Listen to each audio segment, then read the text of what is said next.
Knowing that anyone involved in the creation of Steins Gate was also involved in the creation of Steins Gate Zero came as a shock to me, because the original deserves to be talked about in writing classes, and the sequel belongs on fanfiction.net. And yes, I'm being unfair to the halfway decent fanfic authors out there with that comparison, but anyone who's read enough fan sequels to popular shows should be able to tell what I'm talking about. You see, fanfic authors are usually people with a strong attachment to the central cast of characters who just want to imagine them continuing to have interactions and adventures together, but since they aren't actually writers by trade and don't know anything about creating coherent stories or developing the characters in meaningful ways, their stories end up amounting to a lot of the characters just hanging out in a massive group, repeating key phrases and memes which they're known for having said in the original, and generally reliving the shit that already happened, before finally enacting a plot which is basically the same thing that happened last time, but with a cobbled together new set of paper-thin villains and side characters, and about 1,000% less narrative drive or coherence. You don't need a writing degree to have heard the common wisdom that it's most exciting to consume a story in which the main character, the protagonist, is actually driving the story forward. You may have heard phrases like proactive versus reactive characters, or about how it can be boring to have the protagonist remaining on the defensive for too long. You hear these things commonly not only because everyone and their grandma is a media analyst nowadays, but also because everyone's mom and her dog has tried their hand at writing something and gotten ass blasted over it by some dickbag on the internet. Steins Gate has always been accused of having a slow start and taking a while for the plot to really kick in, but I find this to be a brutal mischaracterization of the show, couched in the fact that the first episodes ask a lot for you to pay attention to and keep track of to really process what's happening, and when the tension finally ramps up in earnest, it goes to fucking 11 and basically stays there for the entirety of the series from that point forward. But none of that tension would have meant a goddamn thing if not for the extensive legwork put into getting us there. In the first episode of the original show, Ocarine stumbles upon the grisly murder scene of the young scientist Makise Kurisu, attempts to send his friend Daru a text about it, and then finds himself unknowingly transported to an alternate timeline in which Kurisu is still alive. We are shown all of this happening, but because we don't actually know how it happens, we just seem to be looped into a bizarre paradox interpreted through the unreliable mind of a paranoid Chuni. Right off the bat, even though he doesn't realize it, Okabe has set the plot into motion. From that point onward, he is trying to figure out what the hell happened using the limited resources at his disposal, including internet rumors, his super hacker best friend, the limited connections of his autistic childhood companion, which happen to include a very important maid girl whom we'll later learn is the heiress to half the property in Akihabara, and of course the mysteriously still alive Makise Kurisu. In the process of trying to figure out what happened, Okabe and Kurisu discover the secret to an incredibly limited form of time travel, just in the nick of time before the science organization CERN finds out about it and shows up to take it, murdering Mayuri in the process. At this point, the plot setup is basically over. Everything from this point forward is just about studying all the factors at play and moving between timelines until all of the changes to the future have been undone. At this point, we've seamlessly transitioned from a mystery story into a puzzle game thriller, whose intrigue is driven entirely by the emotional state of the protagonist as he tries to undo the consequences of his personality and the decisions that he made which led him here. It would stand to reason then that Steins Gate Zero begin with the conceit of trying to solve the mystery of how to save Makise Kurisu. However, since we already know that the solution ends up being incredibly simple, there would have been no way to dedicate an entire second story to coming to this conclusion. Perhaps then it could have been about figuring out how to build a proper time travel device, but that would have probably required an endless amount of ass-pull technobabble and little in the way of narrative motion, unless they were going to pull some kind of heist on CERN to steal the technology or something, which actually could have been better than what we got. A heist gone wrong which has to be reconstructed using limited time travel loops? Yeah, you could do it like the Hunter x Hunter Chimera Ant arc while focusing on how the butterfly effect of every minor change in decision causes a time-sensitive mission with a ton of moving parts to completely alter course. Anyone has my permission to make a story with this gimmick. No, the only way this was going to make sense with the canon of the original story was going to be to tell a completely unrelated story with only tangential connections to the canon wherever gaps could be created and then subsequently filled in, which could have easily gotten hilariously out of hand if they'd had us try to juggle the continuities of all the abandoned world lines which Okabe passed through, and that could have been a lot of fun, but instead they decided to keep that kind of thing to a minimum and focus on the new story. So what is the driving force of this new story? Well,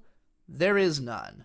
Not at first, anyways. We are reintroduced to the old characters, new ones are threaded in, and Okabe finds out about this AI technology which some former associates of Kurisu have been building, and that's about it. I mean, it's clear that this technology will be relevant somehow, but there's nothing to go on. No hook, no story, just a new plot element whose relevance is entirely unknown. Is the existence of AI technology supposed to be a gripping enough mystery for us to want to know more? Would anyone feel compelled to continue beyond this point if they didn't already care about these characters because they enjoyed the original series? I've seen many accounts online of people dropping the original show because they thought the first episode was boring, and I can't even imagine how those people would fare if they tried to sit through this one. In episode 2, we conveniently discover that the team behind this AI technology happened to have entirely transcribed Kurisu's memories and thought patterns into their AI program Amadeus, thus allowing the most popular character from the original series to functionally live again in the sequel where the entire conceit is that she's supposed to be dead in this universe. Great, and that's all that happens. Okabe is invited to carry around a phone app which lets him talk to her whenever he wants, so I guess the driving force of the show is now, hey guys, all your favorite characters are back. Flashing forward a bit, at the end of episode 3 and start of episode 4, we start to get suggestions that Okabe's reading Steiner is activating again, but since he assumes that it can't be possible, he pursues the train of thought no further.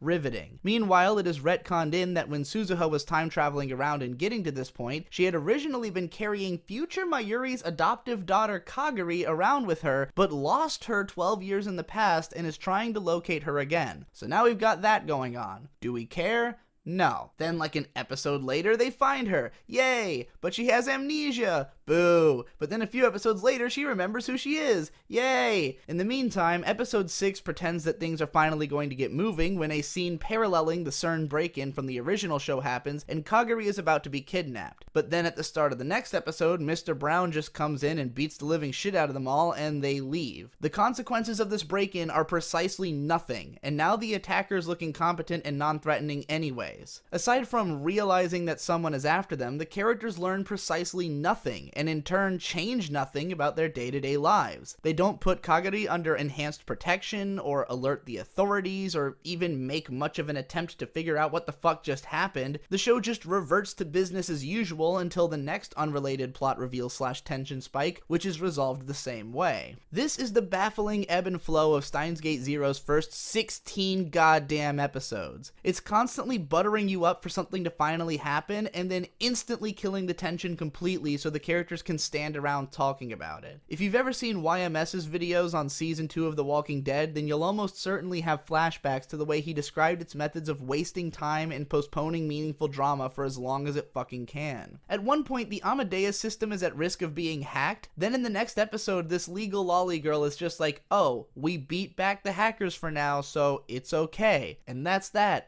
Tension thoroughly deflated, consequences absolutely zero. Let's think back to the original show. Every time Okabe was fucked, he was truly and royally fucked. It seemed like the invisible hand of CERN was lurking behind every shadow when they'd find countless new and unexpected ways to track down and murder Mayuri. Every single escape was a mad dash to the time leap machine to scrape by just in the nick of time, and often there'd be no time to rest before new ideas had to be set into motion. It wasn't until a wizened and well-traveled Ocarine had figured out how to operate efficiently enough to save himself some extra time that he could actually catch a breather, which is what made his unraveling mental state so believable and the scenario so balls-clenchingly difficult to watch at times. This wasn't just an effort to keep the show exciting, but also to cover its tracks. One was not asked to think too hard about the mechanisms holding this wacky-ass time travel plot together, because the shit was constantly hitting the fan, and it was obvious that the science fiction elements were incidental to the emotional narrative at the core of the series. Everyone was always in a hurry once the plot got moving. Suzuha's time machine, for instance, couldn't be left on the roof for too long or else it might get seen and potentially cause a time paradox. The sequel handwaves this problem by telling us that Ferris Nyan Nyan happens to own this building and is renting out the top 2 floors to them so they can continue their time travel research there. It's not even clear how much she actually knows about this, like if she actually realizes that Suzuha is from the future, but this is also the closest we get to an explanation of how the fuck Suzuha is even living in this world. I guess Ferris brings her leftovers from the maid cafe and that's what she's subsisted off of for 6 months? Why didn't she just get a part-time job like she did in the original show? Oh, it's because it's going to be a plot point later when her and Kagari coincidentally take up work at Mr. Brown's TV repair shop again. And Suzuha couldn't have just quit her other job to do this. Why? Could we at least try to make this story believable? Look, Steins Gate was never exactly an airtight, super plausible science fiction story, and it never even pretended to be one. Right from the beginning, it seemed to take place in a slightly bizarro, tongue-in-cheek version of reality, where a presumed crashed satellite is allowed to dangle above passing citizens and not be squared off by police and safely removed, in Tokyo of all cities. And a time machine is created by connecting a cell phone to a microwave and powered by the signal wave of a large CRT television in the room below, which turns bananas into gel bananas, mostly because it's hilarious to say the word geru banana in Japanese. Also, the evil world domination organization that the characters are fighting is fucking CERN, who'd probably be seen as utterly benign to anyone other than paranoid conspiracy theorists worried that the Large Hadron Collider was going to create a black hole. The joke then is the fact that it kind of does. The main character is a paranoid delusional. His companions are a turbo geek and a mildly functional autistic girl, and they all speak in 2-channel memes half the time. None of this could ever be a strain on your disbelief because it was never asking you to believe any of it. You're meant to become invested in the characters and the atmosphere of the story, have your brain tickled by its entertaining sci-fi ideas, and chuckle over recognizing all the references, right up until the rug is pulled out from under it all and Okabe has to hit the ground running right through an endless sequence of edgy, badass, and emotionally gripping scenes that largely don't make any goddamn sense anyways. Like, okay, if Mr. Brown was FB all along, does that change at all in the beta timeline? When Moeka goes to work for him again in the end, is she unknowingly taking a second job from this same boss, and is Ocarine just okay with knowing that he rents his room from an assassination squad? The show isn't interested in answering this question, so it asks you to just believe whatever you feel like. That is, until Steins Gate Zero seems to simultaneously suggest that Mr. Brown is indeed still FB and has all the same power he did before, but that Moeka doesn't work for FB in this timeline, but does still have secret agent skills, but is hired in service of Ferris instead? What the hell is going on? While we're on the subject of Moeka, we have to mention the embarrassingly transparent misdirects peppered all throughout this show to make it seem like something intriguing is going on when it isn't. For instance, when the lab gets raided for the first time, Kagari is taken by a woman in a black spandex outfit looking exactly like Moeka did in the first season. Ocarine assumes that it's her right away, but considering the fact that she'd been given a helmet, it's pretty obvious that this isn't going to be the case. Now, the only female characters missing from the room in this scene are Moeka and the woman who's supposed to be Daru's future wife, Amane Yuki. So of course, she is the immediate suspect. Sure enough, the show then leans into the suspicion when Yuki's arm is bandaged the next time we see her in exactly the place where the jumpsuit girl had been kicked during the skirmish. Cool, you might think at this moment, there's something going on with this character. I can't wait to find out what hidden traumas may have led her into this mercenary life, and how Daru is going to overcome those problems and make her fall in love with him, as Suzuha is constantly insisting he needs to make happen. Next time we see a spandex girl, she gets shot in the other arm, and wouldn't you know it, Yuki's other arm is injured right afterwards, and since she still has done literally nothing in the course of the season yet, this must be build up for one hell of a payoff, right? Nope, sucker, it's a misdirect! And worse off, it's a misdirect with no payoff whatsoever, and Yuki continues to do absolutely nothing for the entire fucking show! The way the build up is abated comes off really fucking bizarre too. There's a dramatic reveal at one point that Kagari herself is in fact one of the leather spandex girls working for the bad guy, and it almost feels like the show expects you to take this as the resolution to that mystery, even though we all saw Kagari get taken in that initial break-in scene. At this point, because of the fact that Kagari happens to look exactly like Makise Kurisu, and this still hasn't been explained yet, P.S. it never is, my wife had theorized that maybe there were a bunch of clones of Kurisu running around, since a major plot point of the series was already that they had created an AI copy of her. But nope, it turns out that the other spandex girl was just this random assistant character who was introduced for like 2 minutes earlier in the series and had maybe 10 lines of dialogue up to this point, and you find out when she gets fucking brained in the final conflict. conflict. Great reveal. Cared a lot. Totally justified an entire show worth of misdirection trying to convince me Jukki would ever matter in any way. Remember that fantasy I had about Daru capturing her heart by helping her to face her inner demons? What we get instead is this painfully cringe-inducing episode about all the girls trying to help Daru become a ladies' man so he can woo her, only for it to turns out that she likes him for himself anyways and they start dating, I guess. I would have said it was the worst thing I've ever seen if I wasn't going to later watch future Ferris Nyan Nyan gadding soldiers while future Rukiko murders people with a fucking samurai sword, but the future scenes in this show might need to get their own entire video at some point. Suffice it to say that never actually showing the post-apocalyptic future it suggested was one of the original show's best decisions. Misdirects aside, the show also pulls a lot of the oldest, saddest tricks in the book to turn the story into a soap opera. Mayuri gets shot at the end of one episode, but then in the next it's like, oh, don't worry, it just grazed her. Great. Couldn't leave at least a little bit of tension in the air in a show where I already know that preventing Mayuri's death via time travel is like the main fucking conceit of the entire plot. But then this is a show where a dramatic kiss is paired with a cheesy, overwrought pop song, so dignity doesn't seem to be in its wheelhouse of tricks. By the time substantive action had finally been taken in episode fucking 17 of Steins Gate Zero, I was frankly just exhausted with the whole thing. Up to that point, it felt like I was tonally stuck on episode 3.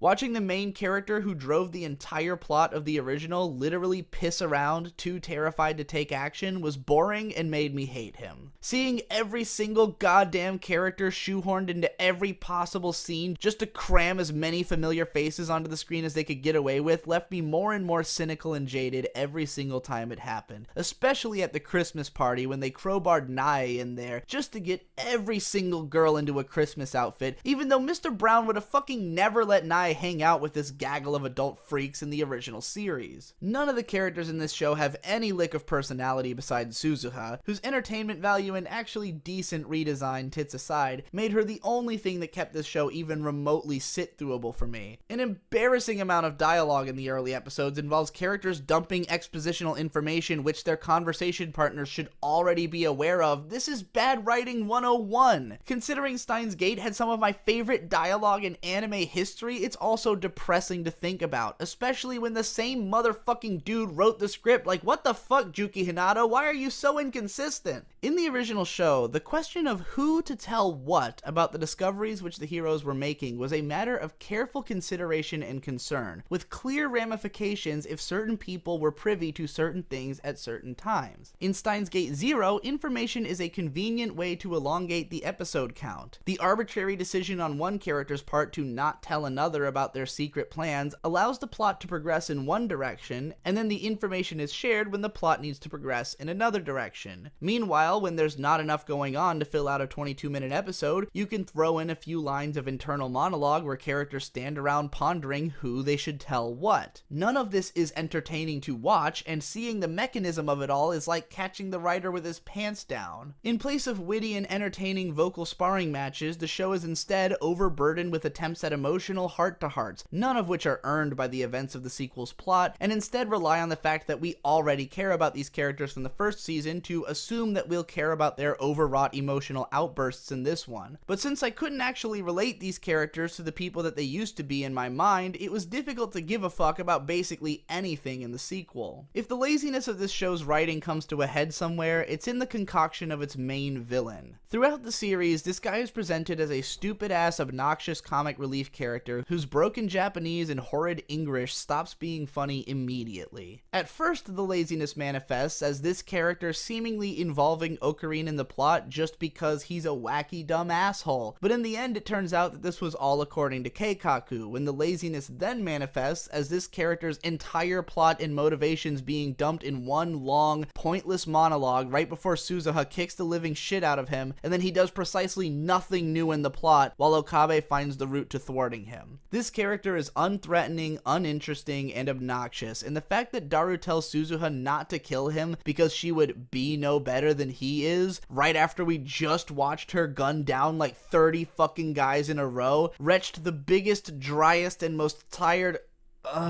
from my lungs that I've ever breathed in my life. I've still got at least another half hour of bitching to do about this show, so we're gonna call it a day for now and pick this up in the next one where I'll complain about the rest of the characters and how badly this show fucks up the appeal of the series. Meanwhile, if you need more stuff to watch, check out my new collaborative gaming review channel, I Am Games, which also live streams the games we review on Twitch every Tuesday and Thursday at 6 p.m. EST and Fridays at midnight. Support me on Patreon if you like this ranting, and thanks again for watching. I'll see you in the next one.